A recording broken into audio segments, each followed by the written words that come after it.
योगी जी को बोलो एक निर्दलीय खड़े हो जाए, अपनी पार्टी बना ले, हम तो योगी जी को वोट दे देंगे। लिख के ले लो, कलकत्ता का केस वेस्ट बंगाल का उत्तर प्रदेश शिफ्ट कर दो, 2 दिन में रिजल्ट ले लो, तीसरे दिन केस खत्म, चौथे दिन फाइल बंद, और 5वें दिन बंदा जो है वो किसी की बहन बेटी को हाथ लगाने से पहले सोचेगा। बोले अपराधी कहाँ है? बोले अपराधी कहाँ है? बोले सर ये तो था सर। हम तो बेसब्री से उस पल का इंतजार कर रहे हैं कि योगी आदित्यनाथ जब ब्लैक कलर की रोल्स रोवर से लेंस क्लूजनर से बाहर उतर रहा होगा और लाल किले में जा रहा होगा, अरे हे क्या अजब नज़ारा होगा रेड कारपेट पे, भगवाधारी प्रधानमंत्री। अब वाला भी बढ़िया है, मगर अब वाला थोड़ा सीधा है भाई। देखिए, कोलकाता में लेडी डॉक्टर के साथ जो हुआ वो हर किसी को पता है, जिसके बाद इस मामले की जांच सीबीआई कर रही है। और आज जब कोलकाता के सड़कों पर छात्र निकले, प्रदर्शन कर रहे थे, तो इसके बाद पुलिस के द्वारा लाठीचार्ज किया गया। इन सारी चीज़ों पर बातचीत करने के लिए दिल्ली के दीपक है। आज छात्र जो है डॉक्टर के लिए आवाज़ उठाने के लिए सड़क पर निकले थे, उनको बेरहमी से पीटा गया, लाठीचार्ज किया गया। मैं आपको एक बात बताना चाहूँगा। पहली बात तो ये है, मैं बार बार कहता आ रहा हूँ, हमारे को ममता बनर्जी जी से इस विषय में कोई शिकायत नहीं है, मगर हम ये कहते हैं इस फाइल को बंद करने का एक ही तरीका है, उस अपराधी को वहीं भेज दो जहां पर वो हमारी डॉक्टर बहन गई है, बात खत्म, बराबर, डेट सॉल्व। मगर वो उसको क्यों बचा रहे हैं, क्यों उसको इतने दिन सिक्योरिटी दी जा रही है, क्यों उसको बार बार कभी सीबीआई, कभी कलकत्ता पुलिस, कभी कोर्ट, कभी हॉस्पिटल ले जाया जा रहा है, और उसको क्यों अब जवाई बना के खाना खिलाया जा रहा है। रोटी तो दे रहे होंगे, पानी भी दे रहे होंगे, क्या पता वो भी बिरयानी मांग ले कसाब की तरह, और नहीं खिलाओगे तो वो भूखा मर जाएगा। तो मैं एक ही बात बोलना चाहता हूँ, जिस तरीके से उत्तर प्रदेश में लॉ एंड ऑर्डर है, उस तरीके से उस बहन को इंसाफ दे दो। आज से 2 दिन पहले एक व्यक्ति आसाम का तालाब में अपराधी डूब के मर गया, आपने आवाज़ क्यों नहीं उठाई उसके खिलाफ? पता क्यों? अगर आप गलत के खिलाफ भी आवाज़ उठा रहे हो और उसके साथ सही हुआ है, जो उसको सज़ा मिलनी चाहिए, भाई मरा गलत है मगर इंसाफ मिल गया, वो सही हुआ है क्योंकि अपराधी था। तो आप अगर अपनी पत्रकारिता को गलत दिशा में ले जाओगे तो भगवान से भी डरना पड़ेगा आपको। भाई किसी के मरने में तो दुख होता है, मगर जब कोई अपराधी मरता है तो हमें कोई दुख नहीं होता। पुलिस कस्टडी से भागकर तालाब से गिर के मरा, कोनो फिरकी ले रहा है ना। मैंने पहले भी बताया है कि भैया पेड़ गिरे, हार्ट अटैक आए, झाग छूटे, सांप काटे, अटैक आए, किडनी फेल हो, अपराधी का अंत होना जरूरी है, बहाना कोई भी हो। उत्तर प्रदेश में अगर इस तरीके से मामला सामने आता है तो तुरंत एक्शन ले लिया जाता है। अगर आपको लगता है कि उत्तर प्रदेश के अंदर ये घटना इस तरीके का हुआ होता, अब तक अपराधी का नाम हुई नहीं है। अगर वहाँ किसी की बहन बेटी को भी छेड़ा गया है ना, तो वो गया अपने पैरों से है और आया लंगड़ा के है, आया तिरछा होके है, और बीच वाली टांग में चोट पाकर आया है। बीच वाली टांग जानते हो, सबके पास है, मतलब पुरुषों के पास। पश्चिम बंगाल के लिए तो अब लेफ्ट मीडिया उसने भी बोलना शुरू कर दिया कि लेफ्ट मीडिया ने भी कि पश्चिम बंगाल में लॉ एंड ऑर्डर की समस्या है। नहीं यकीन आ रहा, ये डॉक्टर वाली घटना जो है ये बताती है कि एक सरकारी इमारत के अंदर एक डॉक्टर सुरक्षित नहीं है। बहन, मैंने हिंदू मुस्लिम की बात नहीं करी है, तुम लोग हिंदू मुस्लिम के लिए मत सोचना, वो भी हिंदू ही है जो अपराधी है, मगर हम तो कह रहे हैं उसको फांसी दो, उसको योगी जी की अदालत में पेश कर दो। आप एक काम करो ना, कलकत्ता का केस वेस्ट बंगाल का उत्तर प्रदेश शिफ्ट कर दो, 2 दिन में रिजल्ट ले लो, तीसरे दिन केस खत्म, चौथे दिन फाइल बंद, और 5वें दिन बंदा जो है वो किसी की बहन बेटी को हाथ लगाने से पहले सोचेगा।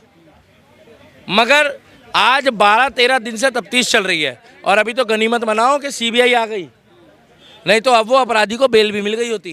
बेल भी मिल गया होता। भाई साहब, जो सेंसिटिव एरिया था ना, उस एरिया में तो पुलिस किसी को घुसने ना दे, वहाँ तोड़ फोड़ भी कर दी आके लोगों ने, दीवार भी गिरा दी, क्या, और पूरा एरिया तहस नहस कर दिया। इसका मतलब वहाँ जो हुआ है सोच समझ कर हुआ है। और ममता बनर्जी के लिए जितनी तारीफ करो, एक तरफ ममता बनर्जी के सरकार में जो इस तरीके का घटना सामने आता है, और दूसरी तरफ देखा जाता है कि उन्हीं के लोग सड़कों पे भी उतरते हैं। ममता बनर्जी की मुझे एक आदत बहुत अच्छी लगी है, पूछो क्या? अपने ही मकान के बाहर खुद बैठ गई है कि हमें इंसाफ चाहिए, ये बोल के। मतलब अपना ही घर में घटना होता है और अपने ही घर के बाहर नहीं। कलकत्ता में घटना हुई। वेस्ट बंगाल की मुख्यमंत्री निवास के बाहर बैठ के इंसाफ मांग रहा है। किससे मांग रहा है भाई इंसाफ? तुम तो मुख्यमंत्री हो और मुख्यमंत्री की पावर होती है। किससे इंसाफ मांग रहे हो? किसको पागल समझ रहे हो भाई?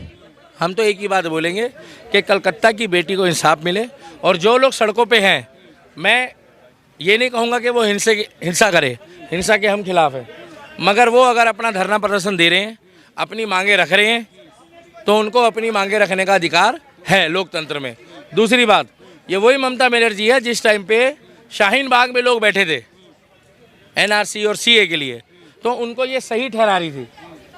ये वही ममता बनर्जी है जिस टाइम पे लाल किले में आकर किसानों के रूप में दिल्ली पुलिस के ऊपर हमला करने वाले व्यक्तियों ने जब घुसपैठ करी तो ये उनका समर्थन कर रही थी।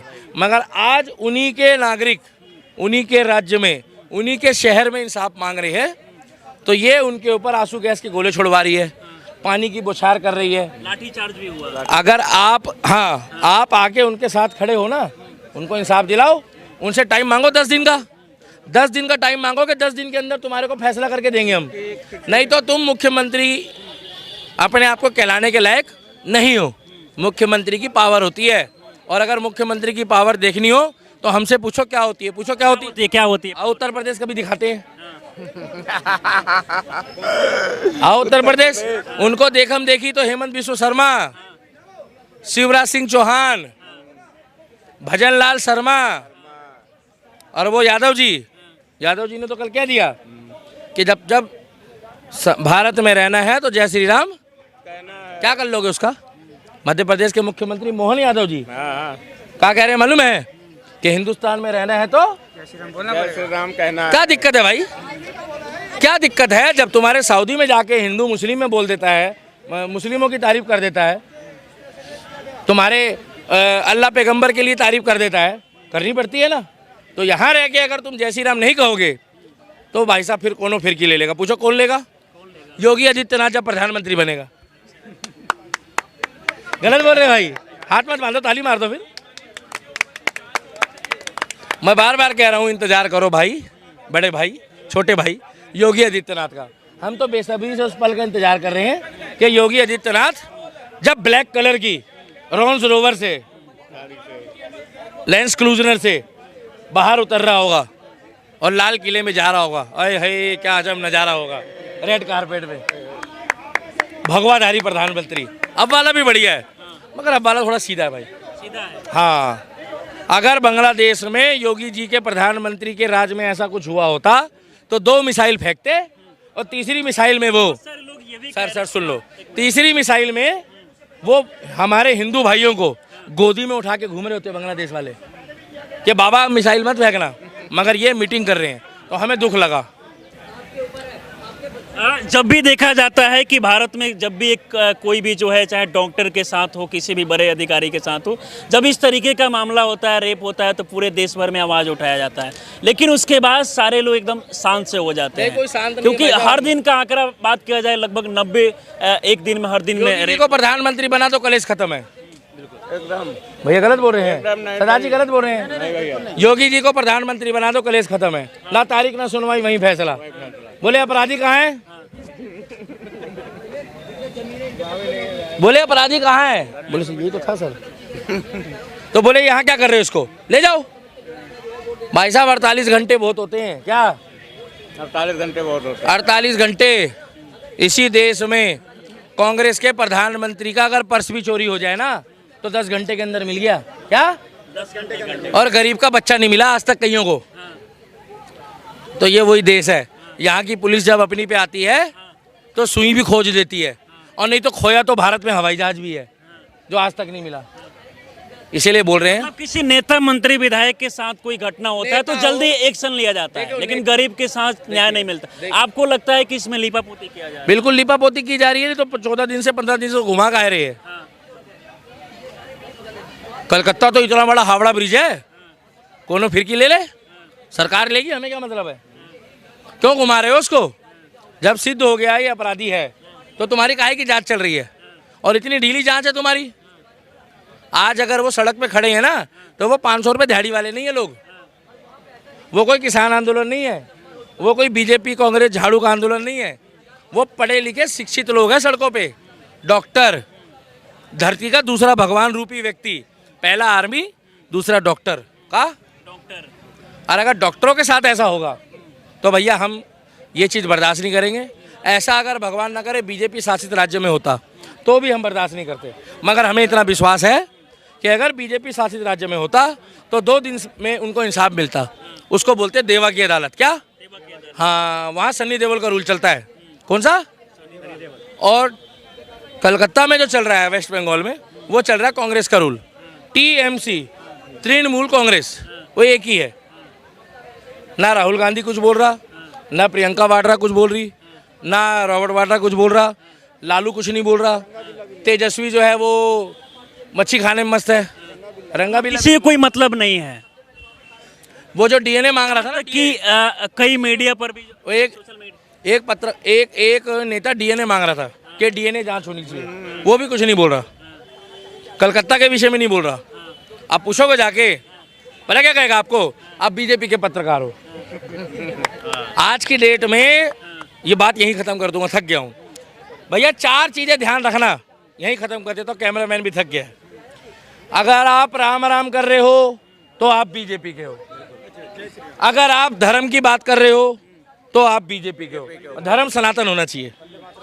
अगर आप भारत माता की जय बोल रहे हो तो आप बीजेपी के हो, अगर आप तिरंगा यात्रा निकाल रहे हो तो आप बीजेपी के हो, अगर आप मथुरा में जा रहे हो, वृंदावन जा रहे हो, राम मंदिर जा रहे हो, हर हर महादेव बोल रहे हो तो आप बीजेपी के हो। क्या? अगर आप भगवा गमछा पहन रहे हो तो आप बीजेपी के हो। क्या? कोई भी काम धर्म के लिए कर लो, आप बीजेपी के हो। इन्होंने ये एक एजेंडा सेट कर दिया, चाहे उसका घर में वो कट्टर कांग्रेसी निकल जाए कोई, इन्होंने एक मोहर लगा दी है। क्या? अगर आप बुलेट ट्रेन की बात कर रहे हो तो आपको कह देंगे बीजेपी वाले हो, हाईवे की बात करोगे तो कहेंगे बीजेपी वाले हो, सफाई के लिए बोलोगे तो कहोगे पक्का बीजेपी वाले हो, क्योंकि आप सफाई की बात कर रहे हो।